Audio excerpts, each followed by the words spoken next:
Hi, everybody. Welcome. Welcome to this special Eckhart Tolle Foundation online event. I'm so glad that you're here with us. Thank you. My name's Tammy Simon. I'm the founder of Sounds True, and I have had the great joy and honor of working with Eckhart Tolle since 2001. And I'm also on the board of the Eckhart Tolle Foundation and have been on the board since its inception. And it's a great joy to be your host for this special online event. During this event, you'll be hearing more about the Eckhart Tolle Foundation. Perhaps for some of you, this is the first time you'll be learning more about the foundation's history and its activities. And we're also going to introduce you to a New Earth Youth Initiative, which is a new program that the Eckhart Tolle Foundation is sponsoring. And it brings Eckhart's teachings and the experience of presence to young people who very well would otherwise not have access to these teachings and the experience of presence in Eckhart and Kim's presence. And you're going to be learning more about that. Also, as part of this online special event, we have two surprise videos.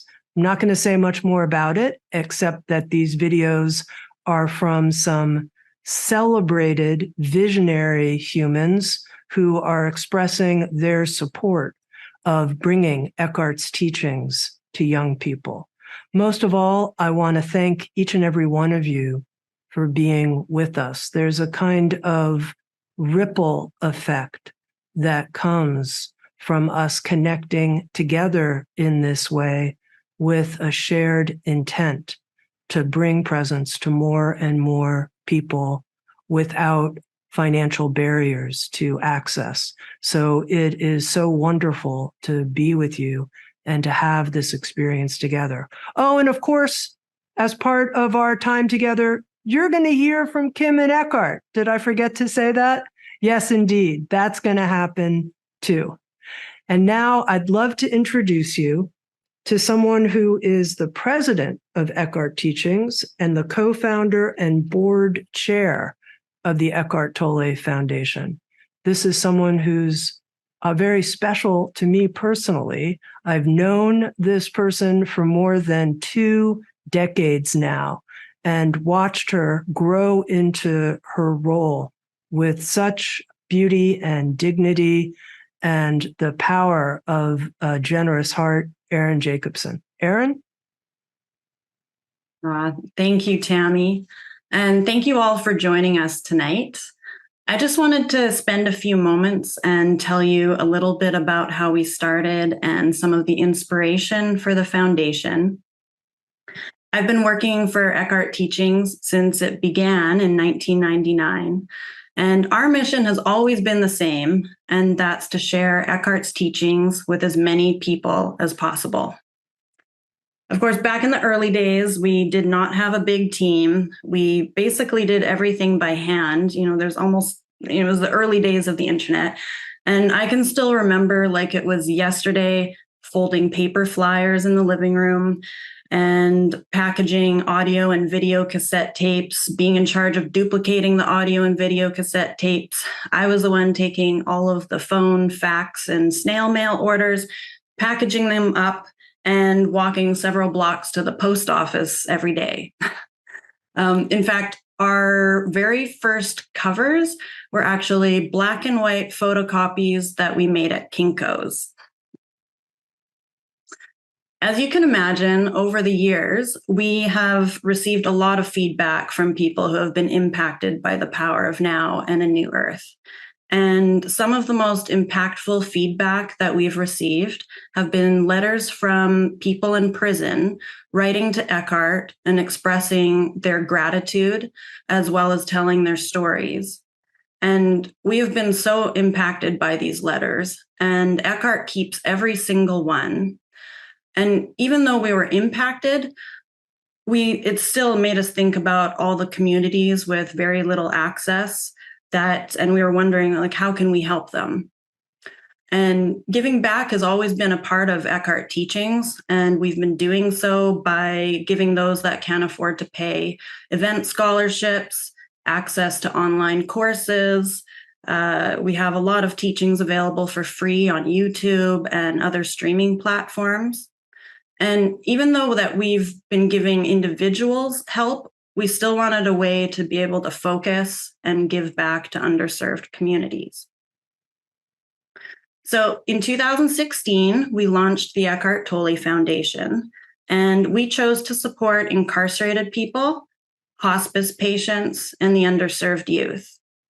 We've had a couple of large conferences where all the proceeds went to fund the foundation. We've been giving tens of thousands of books away to prisons, hospices, and the underserved youth. We've brought the youth to learn directly from Eckhart and Kim in person. And we've given grants to these communities. And we also recently partnered with Adovo, and they are providing tablets and access to Eckhart and Kim's teachings to over 250,000 people. And we're also planning for Eckhart to speak in a couple prisons soon in person. And tonight, we're highlighting the underserved youth because they need mental, emotional, and spiritual support. And not only for their own personal well-being, but because they represent humanity's future, and this world needs more conscious and aware people. We are committed to helping these communities and help them relieve the suffering caused by the dysfunctional egoic mind so that more people can show up in their lives present and aware and in touch with their essential nature. If you're inclined to be a part of this impact, we have 3 ways that you can help. Number 1, by sharing our social media posts about our book donation programs and our grant programs with your networks. Number 2, we of course graciously welcome any donations. And number 3, and it truly is the most important, my personal favorite quote of Eckhart's has always been, "The world can only change from within." And that does mean that you being here, connecting to presence, and continuing to practice living your life from presence is the most essential. I'd also like to thank all of you, our incredibly generous donors, and our dedicated board of directors for their service, our staff and our volunteers, and of course, our executive director, Ali Weibel. All of you are making this work possible. And now it's time for our first surprise video, expressing their support for the work that we've been doing by bringing Eckhart's teachings to young people. This person's team reached out to me several years ago in hopes of connecting with Eckhart. And little did I know at the time what their vision was and where this connection would go. I'm amazed by this person's commitment to sharing Eckhart's teachings with his massive audience. I would say that he is making spiritual teachings cool in the eyes of young people. He's definitely opening a meaningful conversation, and he's using his art and his platform to not only share his own learning and wisdom, but also Eckhart's teachings. Eckhart was featured in his most recent album, throughout his whole album, almost, Mr. Morale and the Big Steppers. He is a multi-platinum Grammy and Emmy award-winning artist. He was the first non-classical, non-jazz musician to win a Pulitzer Prize for his 2017 album, Damn. Here he is, Mr. Kendrick Lamar. I believe people can, they truly can use, well, not people, young people. Young people need to hear Eckhart's words the most, because today we live in a society where it's so many things pushing and pulling, whether it's a lifestyle, social media, friends, trends. So many things consume young people and, their decision making. And to truly crack that code and have that balance, everybody wants nice things, right? But to have that balance is to also go within, as I said before. I wish I would have read these books when I was 16, when I was 13. I'd probably be far more advanced in my personal life and my daily, interpersonal dynamics, not only with people, but with myself. But I'm fortunate enough to come across it in my 30s, right? But for the kids that's out there listening, if you're 12, 13, 14, 15 and up, I truly recommend that you get into it because it'll open your mind up further than you can even imagine. Further than the things that you want, further than the things that you think that you need. You'll explore a whole new journey of self-worth, passion, purpose, creativity, and stillness within yourself. It's worth it, 100%. Not only on a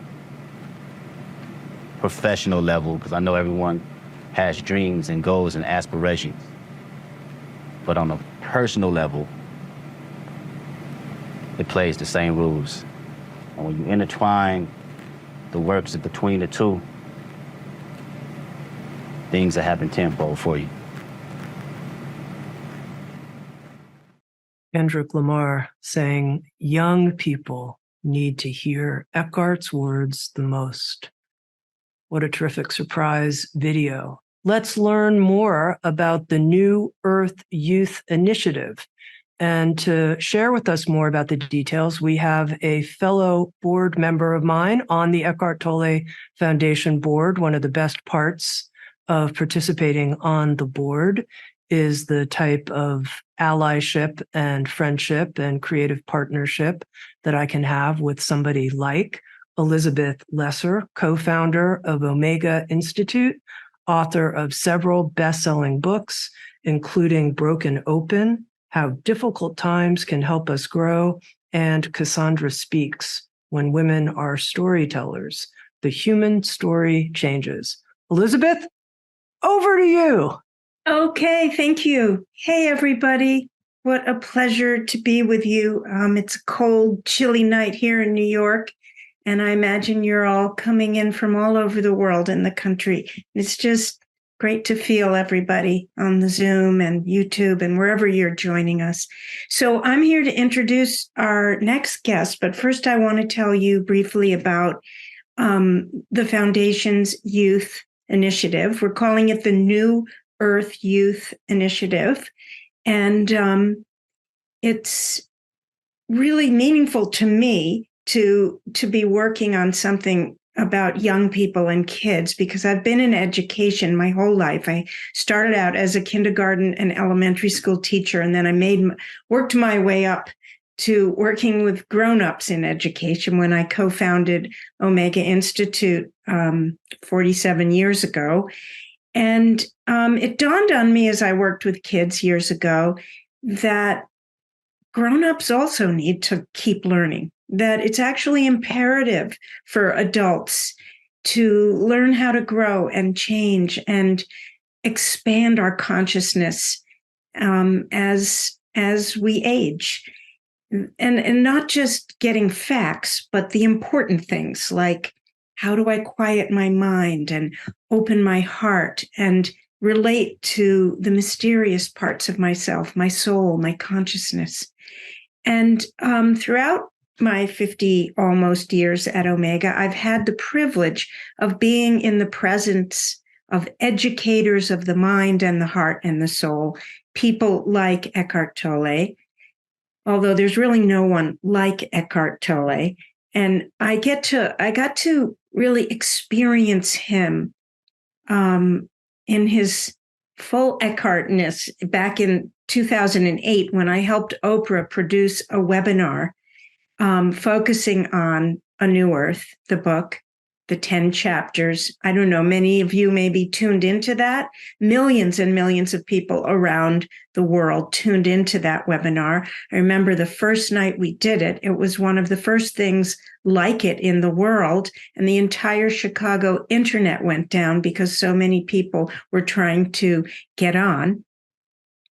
And I learned during that his work wasn't just for serious spiritual readers and seekers, that anyone trying to figure out this tricky thing called being human could access the depth and the scope and the magnificence of his work.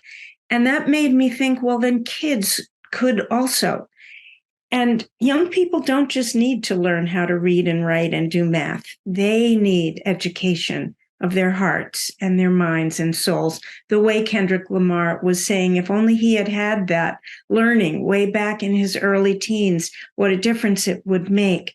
And that's why we're doing this. That's why we are raising money and spending the money we raise to do things like bringing his books to schools and school libraries, creating programs specifically for young people, like the lectures Eckhart did a few years ago with NYU students, and offering grants to like-minded organizations working with youth. And I'd like to introduce you now to a leader from one of those organizations, and he happens to be a dear friend of mine. He has taught at Omega Institute for many years, and his work inspires all of us at Omega and here at the foundation greatly. His name is Andres Gonzalez, and he's one of the 3 co-founders of the Holistic Life Foundation and the co-author of Let Your Life Shine, which is a powerful book that documents the way yoga and meditation have transformed and empowered thousands of historically underserved kids in Baltimore. For 20 years, Andres has shared wellness, healing, and present moment practices in public school systems and beyond, breathing life back into a community destroyed by drugs, poverty, and systemic racism. And what I love so much about Andres is how he personally walks his message in the world. He has this message that love can heal any heart, including our own. And he is that kind of healer. And welcome, Andres. Thank you so much, Elizabeth. It's so good to see you. It's been a while. I hope you're staying warm where you're at because it's chilly here in Baltimore as well. So before I get to just a few of the topics that I wanted to address, I really just want to give a quick shout out to the Eckhart Tolle Foundation for all the amazing work they do. You know, the Holistic Life Foundation has been going for 20 years, and you know, recently they've been supporting us not only financially in terms of giving us funds to help run our Holistic Roots program, which is a mentoring program that's really helping these underserved kids in the city, but also they've donated books to us. Countless amounts of books. I mean, books on top of books on top of books, so we can give them to the youth, to the adults, to teenagers, to anyone that we run into in all of our programs. They're accessible and they're there to spread his message and his truths. And they just amazing what they're doing. And this new initiative as well is incredible. And it's so needed. And I've seen it through the work I've been doing for over 20 years now, all across the nation and across the world. And I wanted to start by talking about a metaphor and how important this work is. You know,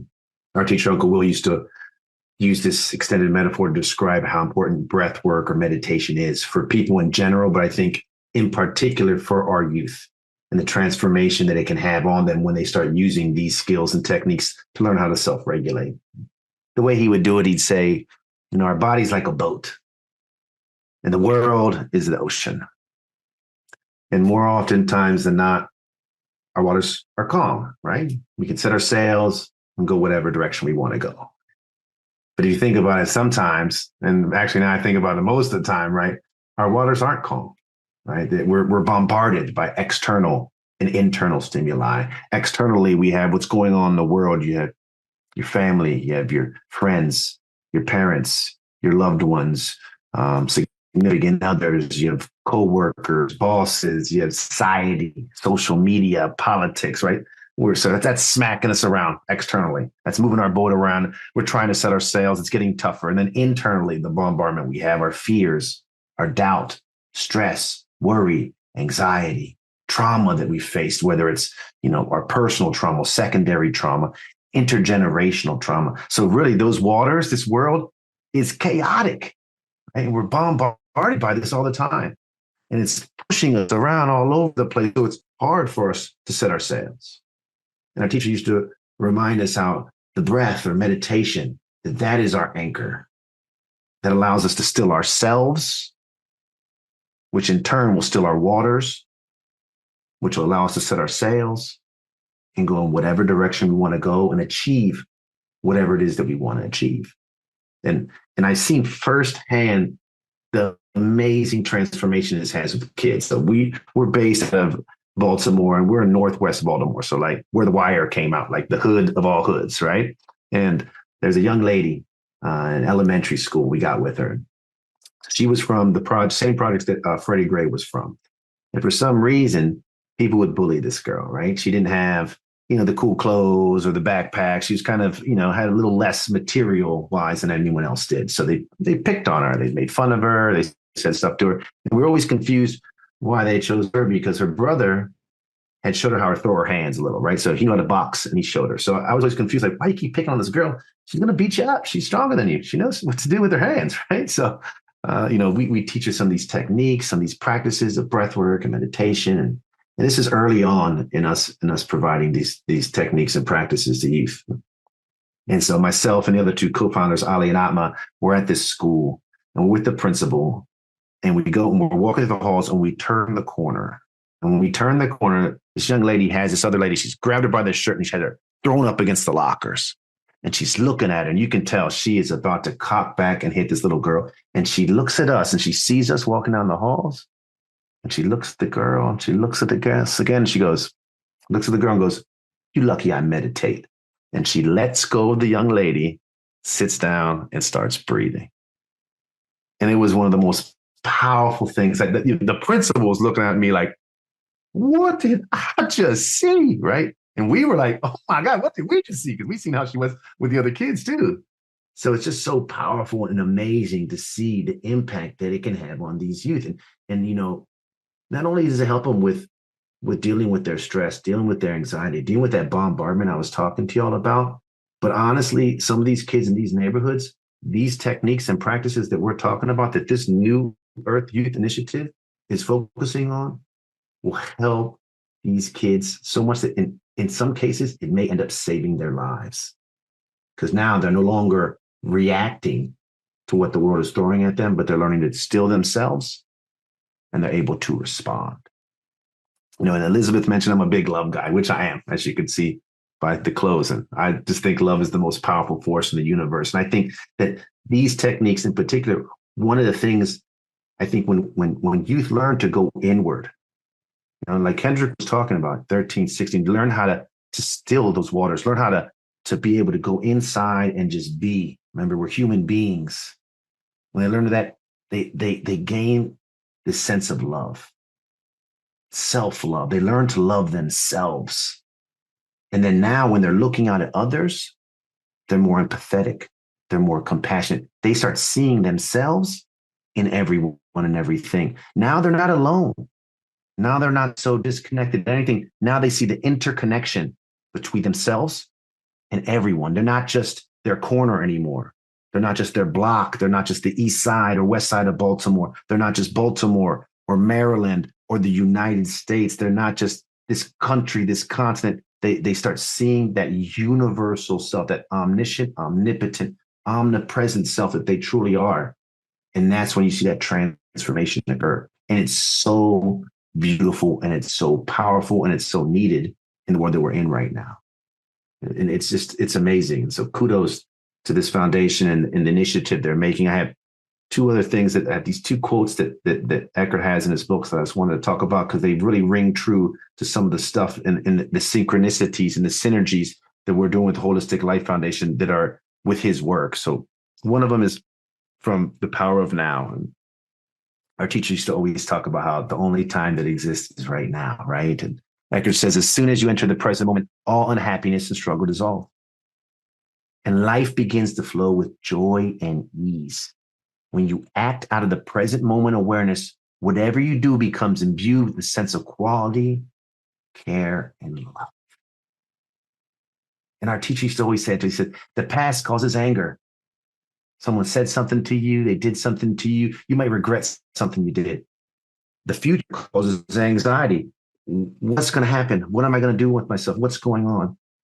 But when we teach these youth to be in the now, which is the only time that exists, right? The past is gone. The future's never getting here. But when they learn to live in this now moment, this present moment, this present, it's a gift. That's the reason it's called the present. It's so powerful. And what we're doing is we're allowing these kids to remember that they can access that whenever they want to. And that reminder is something my teacher used to always say. He says, I'm not a teacher. He used to hate it. I'm not a teacher. I'm a reminder. I'm a conduit. And Eckhart talks about that too. And Stillness speaks. A true spiritual teacher, he says, does not have anything to teach in the conventional sense of the word. Does not have anything to give or add to you. We have it all already, right? Such as new information, beliefs, or rules, or conduct. The only function of such a teacher is to help you remove that which separates you from the truth of who you already are and what you already know in the depth of your being. And that's what this initiative is going to be able to do, y'all. So really, we need your support. We need you to tell your friends to tell a friend. We need y'all to really understand the impact this can have. If we can take kids from inner cities, underserved communities who have never had a retreat experience, never even left their city, they get to go hang out with Eckhart. Like, I want to go to the retreat. You know what I mean? So for real, special shout out to the Eckhart Tolle Foundation, all the amazing work that they're doing. Thank you for continuing to support the Holistic Life Foundation. And please, all y'all, please do the same. Support as much as you can. This New Earth Youth Initiative is so powerful. It's so incredible. We're honored to be a part of it here at the Holistic Life Foundation. I'm honored to be here. And I really just love to all of y'all. And don't forget that love is the most powerful force in the universe. Thank you. Thank you, Andres. Bring in the heart. And it's time for our next surprise video. I notice when I say that, I imagine like there should be confetti and music and, sounds that go like rocket ship kind of. Okay, in a moment. And this next surprise video is from a quintessential multi-hyphenated artist, a Grammy-nominated singer-songwriter, actress, New York Times best-selling author, Jewel. Jewel is also the founder of the Jewel Never Broken Foundation, which works with children and at-risk youth to give them the tools that they need to develop and grow into whole human beings. And I want to connect a few dots for you here before we hear the surprise video from Jewel. Andres mentioned that the Holistic Life Foundation is part of the support, partnering with the Eckhart Tolle Foundation in an upcoming retreat for young people to come be present with Eckhart and Kim in a retreat and environment. The Jewel Never Broken Foundation is also partnering with us, as is Echoes of Hope. A shout out to Echoes of Hope and other nonprofits who work with youth. And we're identifying 100 young people who can travel to Southern California and attend this 3-day retreat with Eckhart and Kim at the end of May. And we're specifically raising funds. This is the current focus of our New Earth Youth Initiative coming up in 2024. One aspect of it is to raise funds for the travel and the food and the lodging for these 100 young people to be part of this retreat experience. Eckhart Teachings is donating, gifting the tuition for the retreat, but you can imagine there are costs involved in bringing these 100 young people to the event and providing them with the travel, food, and lodging they need to attend. And that's our goal here in this fundraiser, is to raise funds specifically for these 100 young people to be at the retreat. We have a matching grant right now that's in effect. So when you donate, and I'd like to invite you, if you feel inspired to donate, there's a donate button below the player page to do so. And your funds will be matched. And this is our chance if this matches your inspiration. And with that, now let's have our surprise video with Jewel from the Jewel Never Broken Foundation. Hey, everybody, it's Jewel, and it is an honor to be here with you all today and support Eckhart. I know we are all here because we love him and his teachings. And I love what the foundation is doing to make sure that these types of teachings can get into the hands of so many people through the foundation, through the book programs, making sure it gets into the hands of youth, in prison systems. This is such important work. I really hope that you will donate and make more of these types of things possible. His teachings have helped not only me, but my youth in our foundation. We are a foundation that's been working in mental health with youth for 22 years. And I cannot tell you how many times our kids have come up to us saying how his books have impacted them and their life. I know this is not news to you. I know you're here because you know this, and we all agree. Eckhart has done incredible things donating books to our foundation, and it is just a privilege to show up here today because through his foundation, I know we can do such incredible work. Thank you, Jewel. And now we have the chance to hear from Kim and Eckhart directly. We'll start by hearing from Kim Eng, Eckhart's teaching partner, the founder of Presence Through Movement. Kim, here we go. Thank you, Tammy. Hello, everybody. Hello, friends. So what I'd like to do is for you to sit kind of like in a meditative state, but we're not going to really do a formal meditation. This is something that you can do for yourself, like, 5, 10, 3 times, 20 times a day. And that is to be able to just sit in presence. And even though things are happening around us, there may be voices, there may be things that you see in the background, but we're just going to kind of allow that to kind of go in the periphery and hold our hands like with our palms up, maybe just on your lap, but the palms up in a receiving. So you're receiving that spirit within, receiving that consciousness that is within you.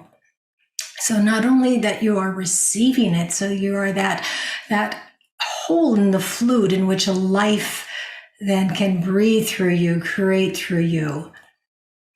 So as we sit here with our palms up, we're in that receptive, receiving, and also emanating that light of consciousness. So our purpose in life is unfolding of that spirit within. Or as Jesus said, seek the kingdom of God within. Or Buddha, he didn't say it in those words of kingdom or God, but he said the end of suffering. And right now we are in these times, it's a challenging time. There's a lot happening in the world, and these youths is the next generation to create a new earth, to create a better world than what we have created. I mean, it's all been a process, and it's not always uphill, but it comes around. But They are our next generation. And we are, as what Eckhart calls, we are the frequency holder for this next generation. And these youths, I mean, as all of us have been challenged, not only by external, but by the internal, the ego, the mind. And these youths will probably also have to go through that. But if we hold that frequency of consciousness for these youths to be able to live in this world and create something that will be harmonious, peaceful, holy. And this is what we are moving towards. We're allowing that consciousness to come through the essence of who we are, come through our being. And we are that vehicle, just as those youths are the vehicle for the light of consciousness to shine through, for a new world to be able to be here, that we will end suffering, that will have the kingdom of God shine through us. So we are here to share this together, for it's one consciousness, one life that manifests through all these various forms. So we have our part, we each have our part. And maybe our part is just being a frequency holder. Maybe our part is working with the youths. So it doesn't matter what is happening in the family life of the youths. I mean, ideally, it'll be nice to be able to have conscious parenting that's happening in their family life. But just as each one of us, just as a school teacher even, they may have that student 1 hour, 3 hours, 5 hours, whatever, how many hours in a day. It doesn't take all day to be with a student. It just takes a moment of pure consciousness to be that light, where that student can then just basically transform. They will remember that time. We all can go back probably in our memories and think of somebody who has been there for us, no matter how small, in a way, short of time that it's been. But we, the older generation, the middle generation, and the younger generation, we're here to awaken, to unfold, to manifest a new earth, to be present, to let go of that egoic form and that identification with form, so that we can live and breathe.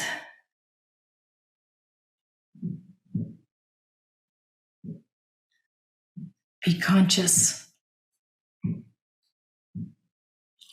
So these youths may be the next leaders of our country, of the various countries that are around. And so shall it be. But will they live and be a leader,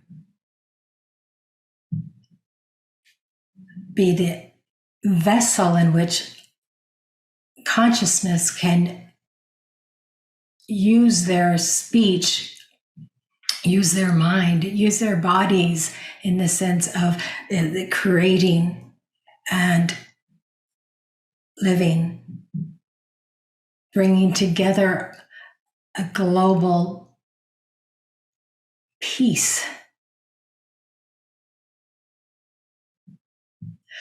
Now, we don't know what that requires, whether that means we go deeper into, as a collective world, deeper into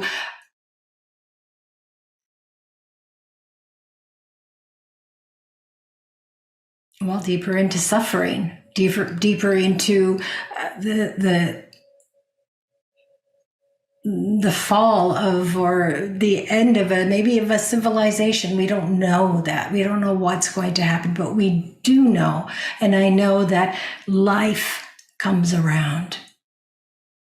So it maybe take 5-10 steps back, but it'll come back around. And that's the evolution of human consciousness, is that we are evolving. So, and what can we do but be present? Accepting what is in this moment. And maybe there's a lot of challenges that is happening in this world at this moment. But we can go deeper into that space consciousness, so we can be that frequency holder.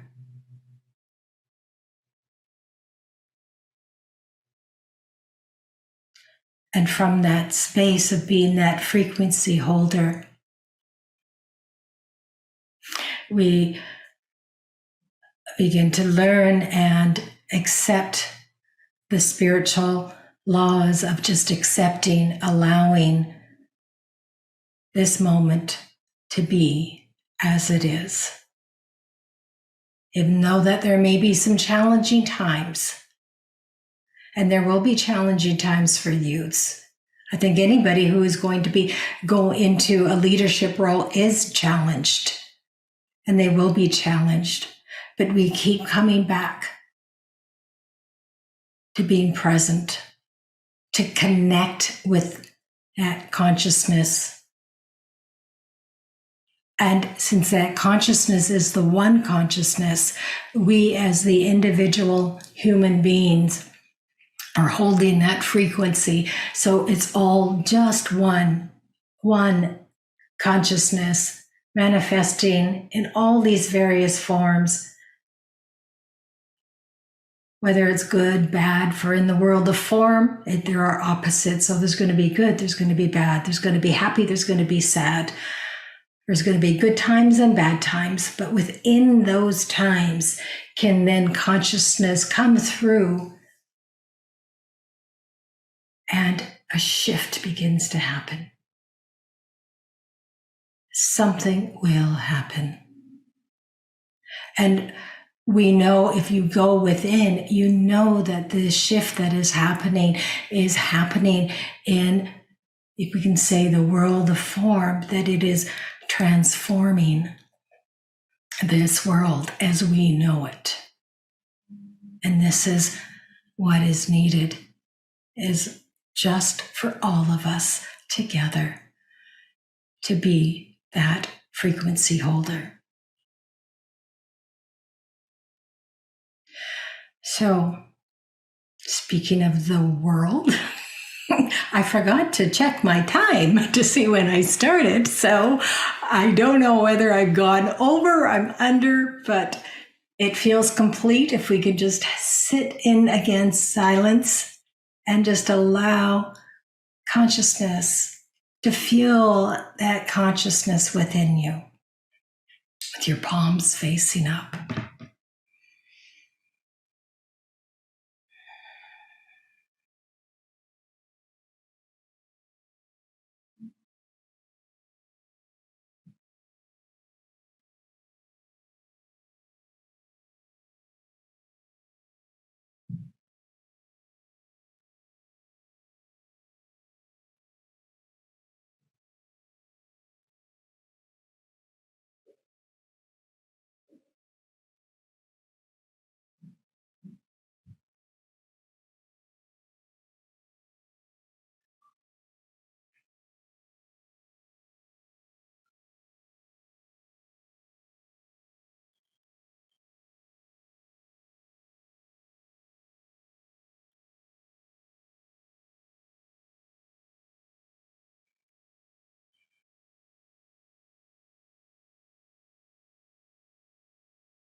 we are one and connected and holding that space for the next generation. Thank you. Thank you, Kim. And now, over to Eckhart.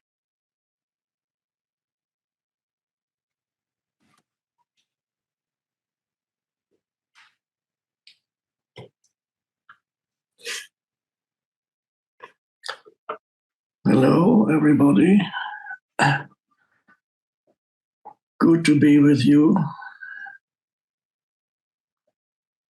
It's, as the Buddhists would say, an auspicious evening. The full moon has just risen above the treetops here. I've been watching it. And traditionally, those are very powerful moments in time for meditation and going within. So it just happens that this session here coincides with the full moon. We haven't been planning it.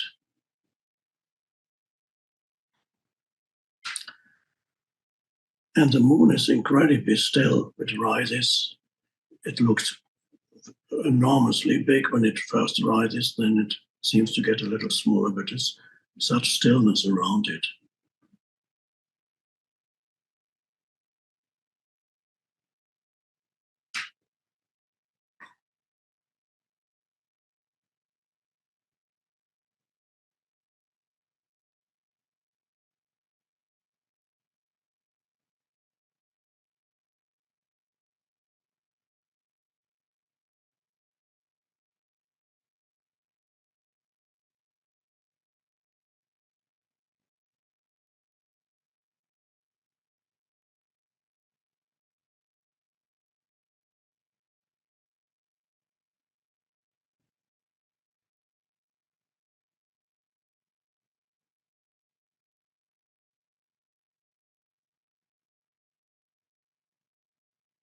It's challenging being a human being. It's also an incredible opportunity for the arising of consciousness, but it is undoubtedly not easy. Humans are facing a seemingly endless succession of challenges. And challenges is already a positive term. Some people would call it bad things happening.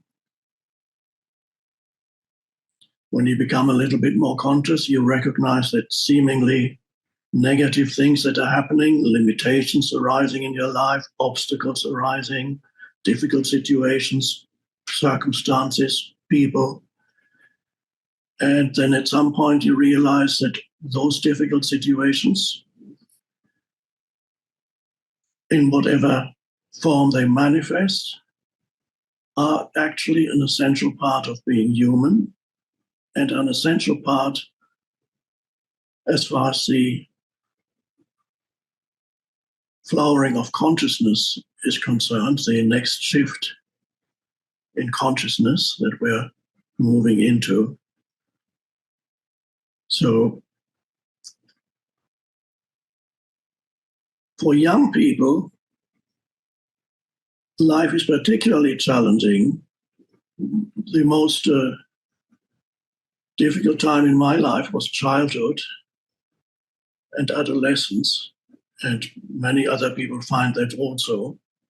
When you're a child, you're born into a particular set of circumstances over which you have no control. You're completely at the mercy of whatever circumstances you're born into. Your parents, your environment, family background, the culture you're born into, the environment, the country, all this, and there's nothing you can do about it when you're a child. You are seemingly the passive recipient of whatever life is throwing at you. And some humans are born into extraordinarily difficult circumstances, even as young children. And then you reach adolescence, and then often it gets even more difficult, because adolescence for many people is a very disconcerting time when you're halfway between childhood and adulthood, the time of transition. For many adolescents, it's a time of great upheavals and unhappiness, even when the external circumstances are relatively okay. They're being challenged by an inner turmoil in many cases. And they're completely unprepared for that, because nobody at school has prepared them for it. That as they enter adolescence, they're going to enter probably a time of inner turmoil, no matter what their outer circumstances are. And sometimes, if the outer circumstances are relatively okay, the turmoil, the inner turmoil, can be even greater than if the adolescents were born into poverty or to fight for survival every day. So whatever it is, it's not easy, and it's essential for youngsters to be prepared for, not just for adolescents, to be children, to be prepared for what's coming, and then adolescents to be prepared for what's coming when they grow into adults. And what we are attempting to help with in reaching as many youngsters as possible is teaching the basics of awareness, which is the key to transcending the suffering that otherwise arises in the human mind, that is inherited from generation to generation. So the most basic teachings for a young person, and it should start in childhood, is to be aware of their inner states rather than being at the mercy of their inner states. They may be at the mercy until they become a little older, of their outer circumstances, but they don't need to be at the mercy of their inner states, which means emotions and thoughts.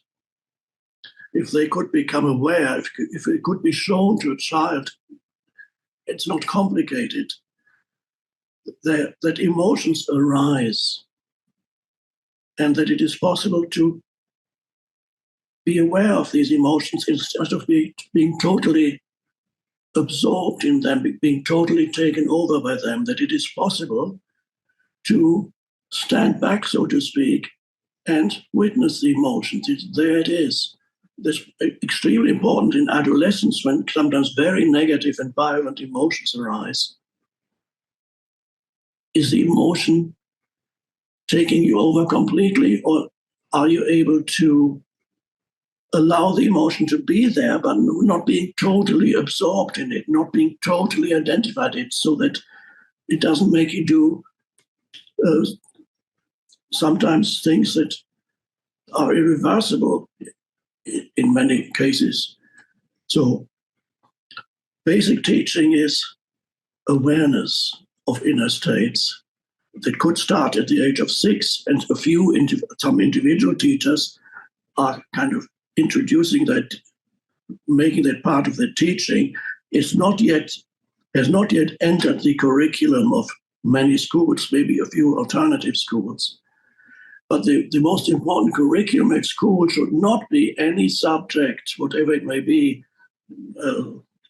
mathematics, English, or whatever language, geography, whatever. It's all secondary relative to what is primary, and that is to be aware that should be the main subject in a more enlightened study. We are going in that direction. So it's awareness of emotions, which could be shown by role playing, by telling stories.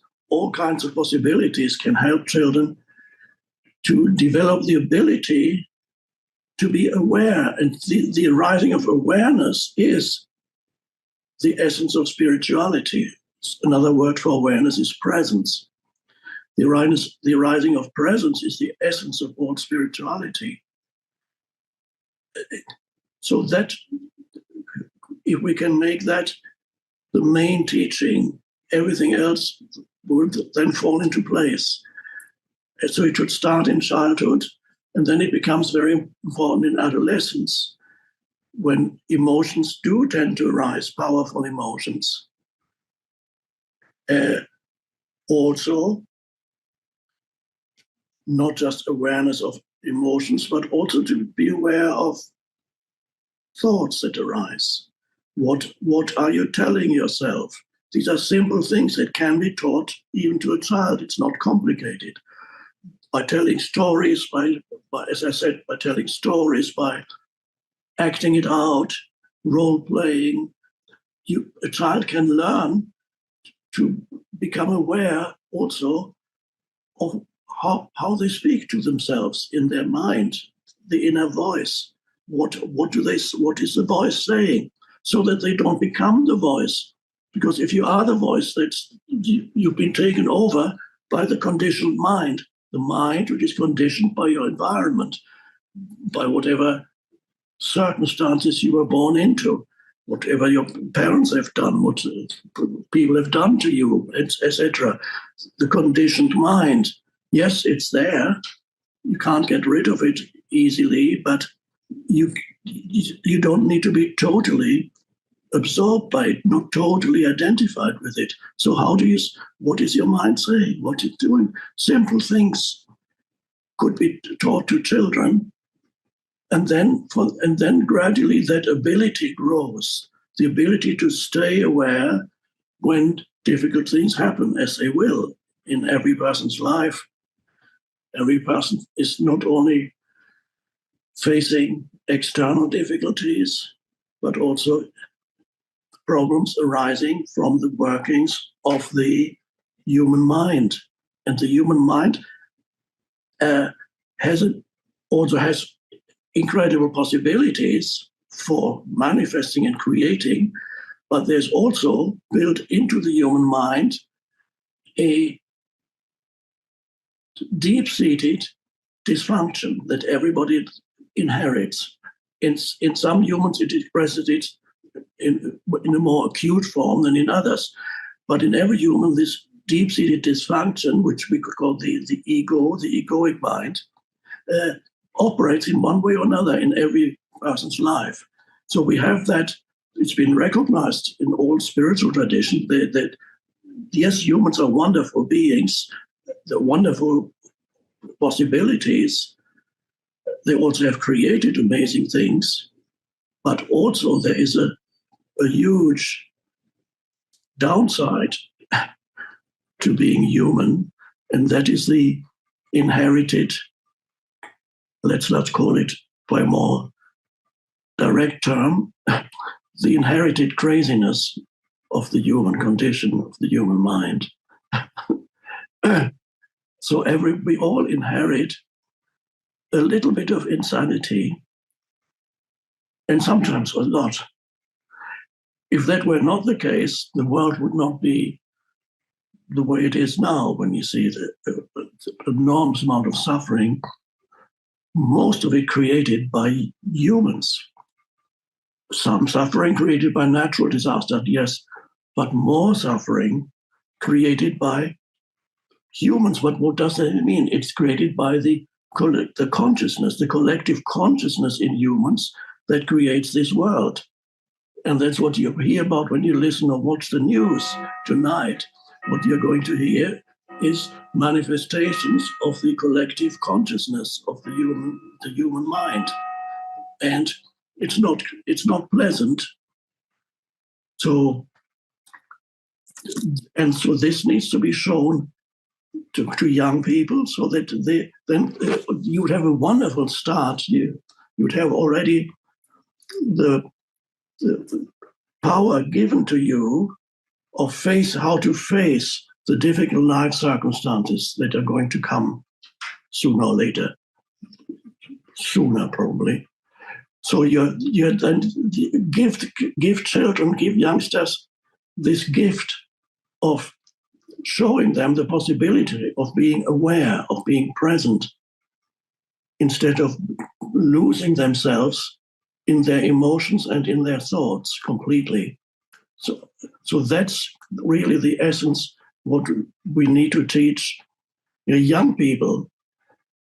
Traditionally, the knowledge of this has always come in much later in life, when people are beginning to suffer more and more and more, and then they just can't stand it anymore. And at some point, there's some awakening. It's not guaranteed, but at some point, when humans suffer, they awaken. And for quite a while, people coming to talks and retreats, I've seen certain percentage of young people, but it's now, the percentage of young people seems to be growing now slowly. Traditionally, it's been people in the second half of life who've come because they have suffered enough so that they finally begin to awaken. It seems that humans need to suffer until there is the beginning of an awakening. But it doesn't have to be like that. Humanity has already suffered a lot. And I have observed two things in young people these days, seemingly contradictory. One is a high degree of disorientation and of aimlessness and of sometimes nihilism, nothing is worth doing. Sometimes a high degree of suddenly being possessed by some ideology that you subscribe to, that reduces the complexity of life to one or see single things. This is the answer. I have the answer for everything. So you become possessed by an ideology, and then you act it out violently sometimes, and others completely aimless, or they can't stand a seemingly empty life, so they take drugs and so on. So there's a very a negative development on the one hand, but I've also observed, and it seems almost contradictory in something, is an increasing readiness in youngsters to awaken. They just need to hear the message, but nobody has told them. They just need to hear the message, and then the shift can happen even at an early age. But the strange thing is the message, most youngsters have not yet been reached by this message. And so there is, on the negative side, being young these days is very difficult. But I don't want to go into it too deeply. A huge challenge is that the technology that being absorbed in the virtual dimension, the virtual world, the screens that youngsters interact with, being drawn. This is a huge challenge for youngsters and for a huge challenge for human consciousness. So that's one would need to address that specifically. That's one of the major, if not the major challenge for a young person now, is how to live with this new technology, not lose yourself in the new technology. And this technology is really an externalization of the human mind. So the human mind has always been a problem, losing yourself in your mind, which is the egoic state of consciousness, and having no awareness at all, being taken over by one thought after another, one thought after another. That's always been a problem already for hundreds and thousands of years. But now you have the additional problem, this incessantly talking, active human mind that comes up. It never stops. One damn thing after another, right? It's become now externalized to the technology. It comes at you. You interact with these screens, and it never stops. There's a continuous input of stuff. You're bombarded by stuff. And many youngsters these days, the major part of their reality is not this life here, the actual life that surrounds them. The major part of their reality is the virtual world. The virtual world has become more real to them than the real world. Humanity has never faced a challenge of that kind. It's for the first time, and it is an enormous challenge, enormous. This is why it's so important. So it's always been important to live consciously, but now we have no choice. If we do not bring awareness in, we are going to lose ourselves completely in that the externalized mind, which is a virtual world. The virtual world can also be helpful. We're using technology here to reach people. It can be helpful, but it needs to be used with awareness. Without awareness, without presence, it will consume you. So it's now an absolute necessity for humans to become aware. Otherwise, they will be consumed, not just by their mind. They will be consumed by what they have created, the externalized mind, the virtual mind. They will be consumed by it. So and this is the greatest danger for human consciousness, the greatest challenge, greater than any other challenge in the external world. And great. So it's so important now. Only awareness can liberate us from all that. So the teaching, then the main teaching, otherwise we are actually confronted with a life-threatening situation in technology. So it's not just, it's always been traditionally the awakening of consciousness has it's always been there already for thousands of years. There've always been humans who have awakened, have been able to transcend the egoic mind and become aware. But up until recently, it's been a kind of luxury almost. It was great. Some humans were able to realize it, many through the existing religious teachings, although religious teachings to a large extent have also become corrupted and misused by the human ego to a large extent. But there have always been some who were able to awaken through that. But now that's not enough anymore. What we now need is an awakening on a much larger scale. And the possibility is there. When I talk to youngsters, and I want to do it much more, I've given talks at some universities. I've spoken at Stanford and New York University. And at first I wasn't sure. The first time I wonder what they're going to make of it. And I was amazed how open they were to the teaching. And some said, wow, I've never heard that before. So the openness is there, and we just need to create channels so that they can be reached with this message.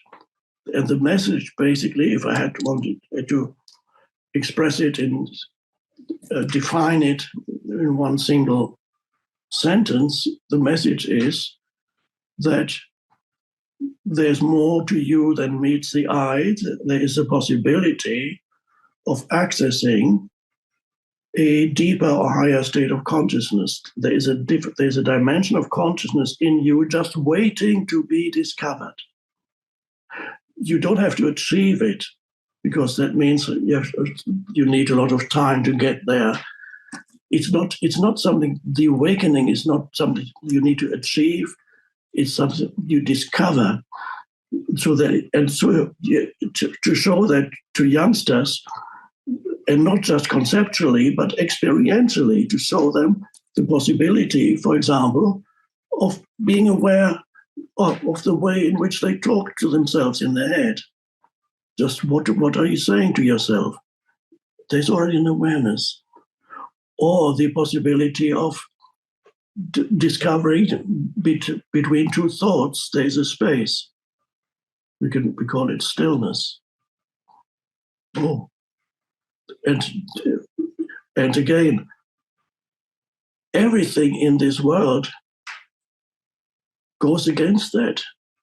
Every device that you have with a screen on it is trying to obscure, to prevent you from accessing the dimension of stillness, because it's the opposite of stillness.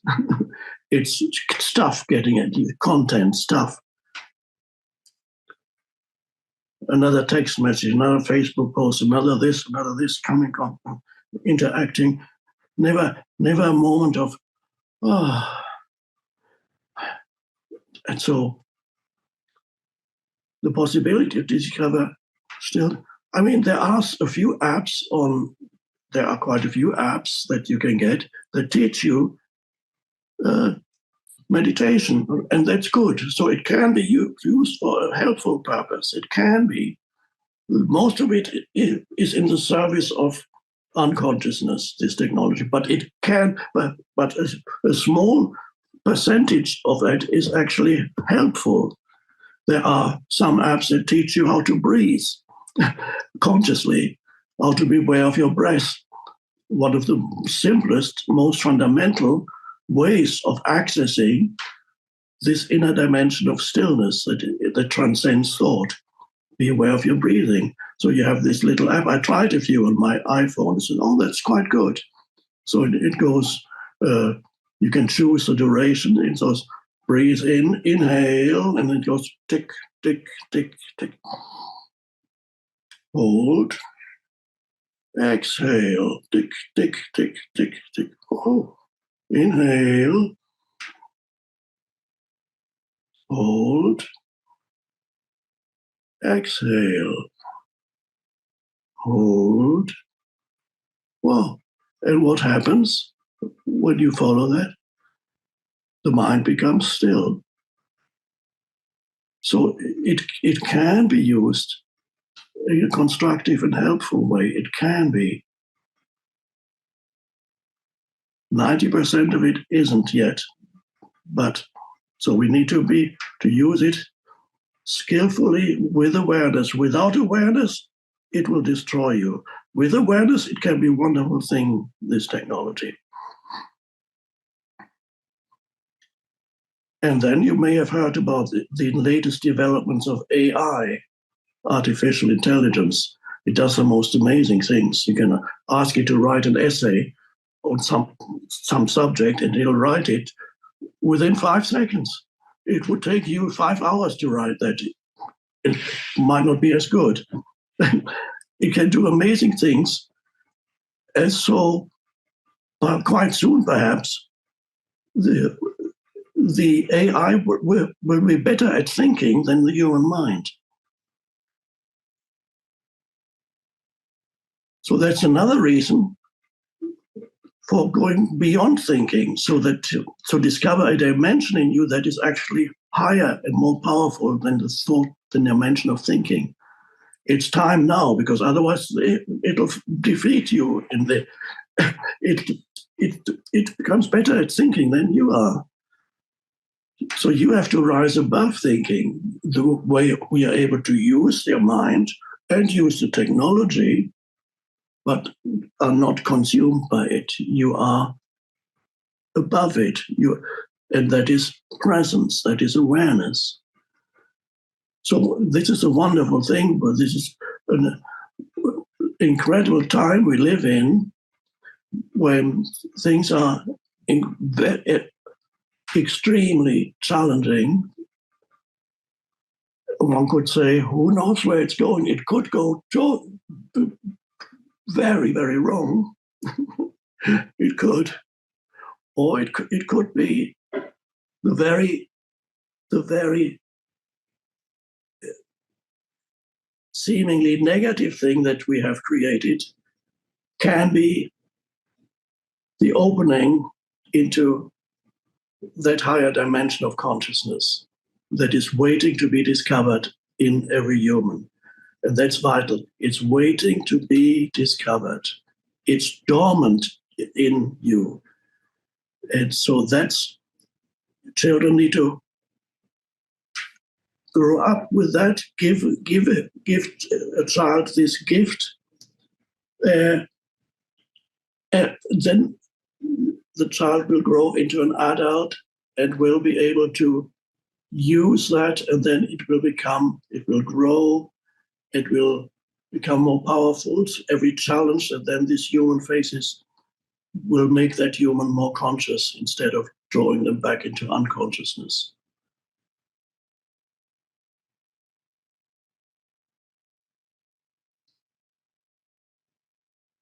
But of course, always, no matter in what way you become engaged in this, it always comes back to you have to live it. You have to live it every moment, and every moment is always this moment. In a way, one could say there is no every moment, there's only this moment. It just looks like lots of moments, but it's only ever this moment, and this is the only moment where you can live the state of presence. And you can sense that power of presence within you, beyond the thinking mind, beyond emotional fluctuations. We can call it stillness, but it's much more than stillness. It's just a word, but let's call it stillness. Discover the stillness that is always waiting. It just was obscured.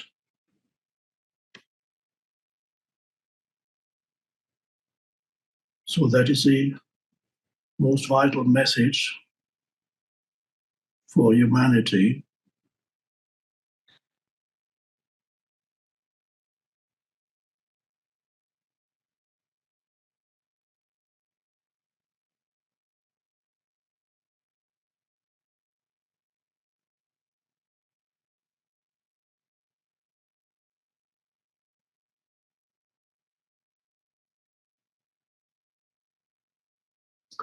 I want to thank all of you for participating in this, realizing its importance, and every one of you can contribute in some way.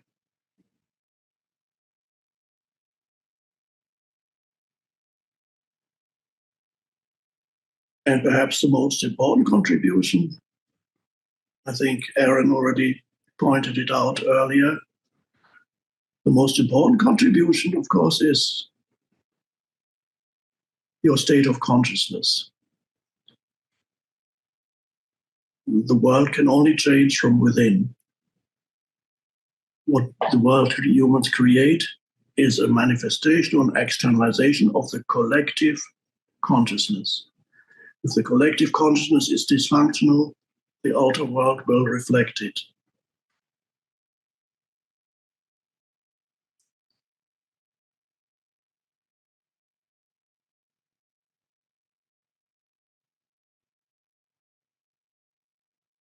So thank you for being part of this.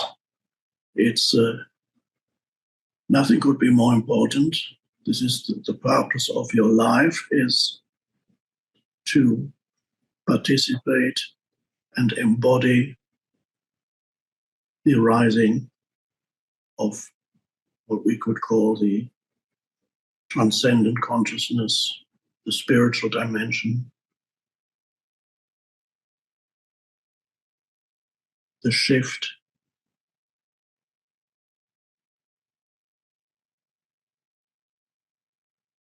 And then what arises is as the book that I wrote, I guess it was written through me, a new earth then arises naturally as a reflection of the collective consciousness. Thank you. Tammy, back to you. Thank you, Eckhart.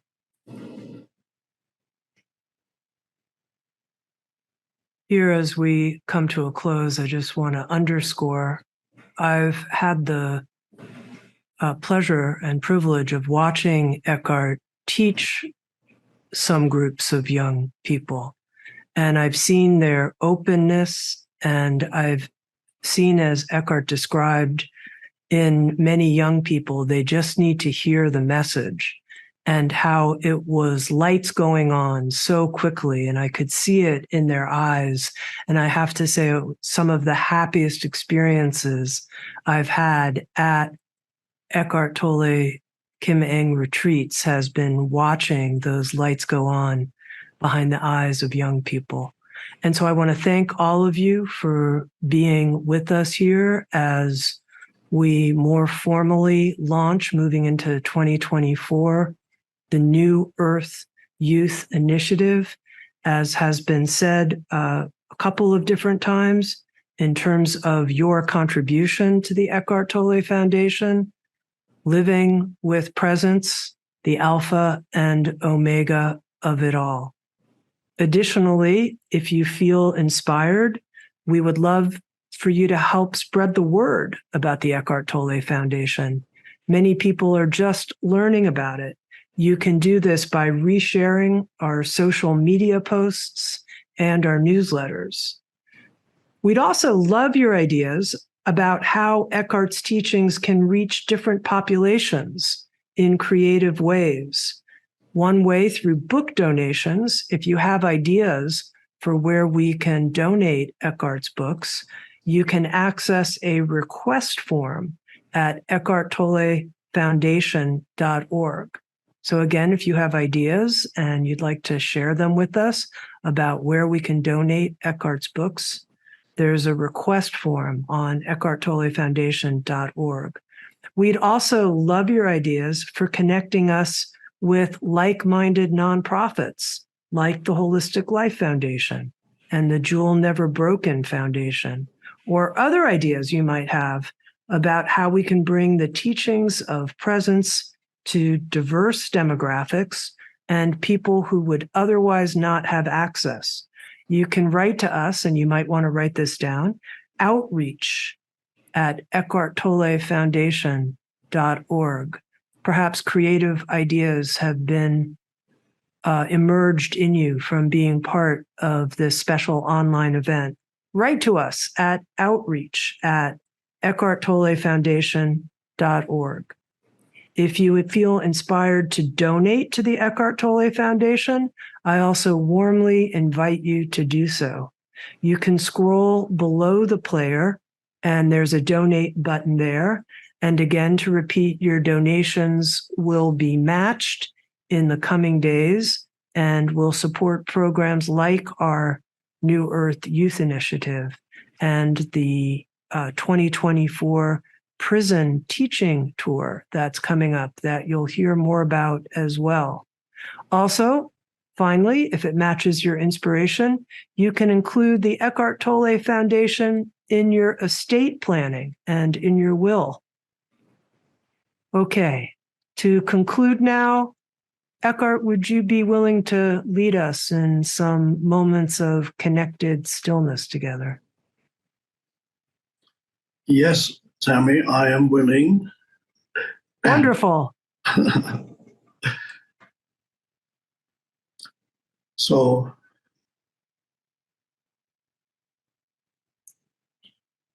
we come into the present moment so fully that we don't need to think about it, but just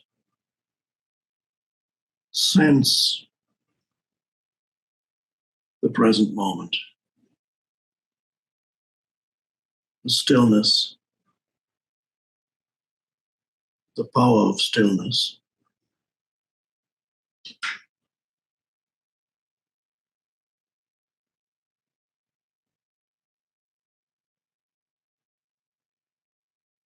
Thoughts fall away, but you stay alert and awake.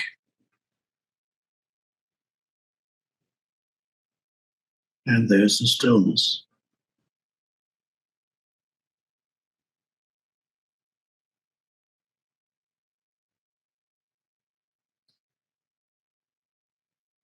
And that stillness is a presence.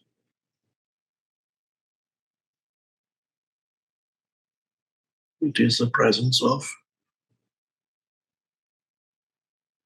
consciousness.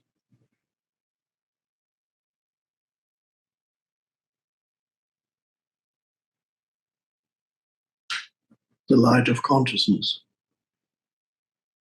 And then you realize that essentially, I am that. I am, you realize the essential I amness. I am that. It's an ancient Indian saying, Tatvam Asi, if I might be mispronouncing it, but I am that is the realization of your essential nature as consciousness itself. The person is secondary. More essentially, you are consciousness.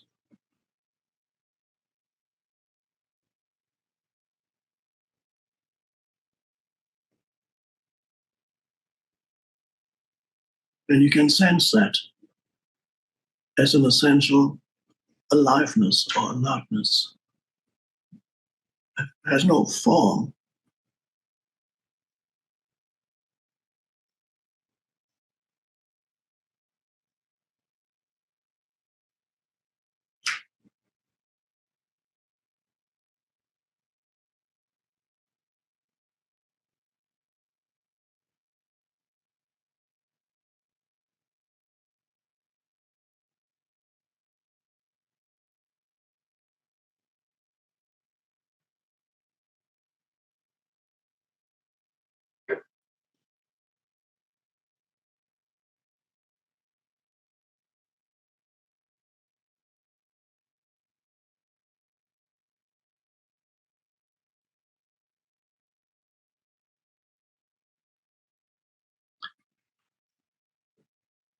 Thank you.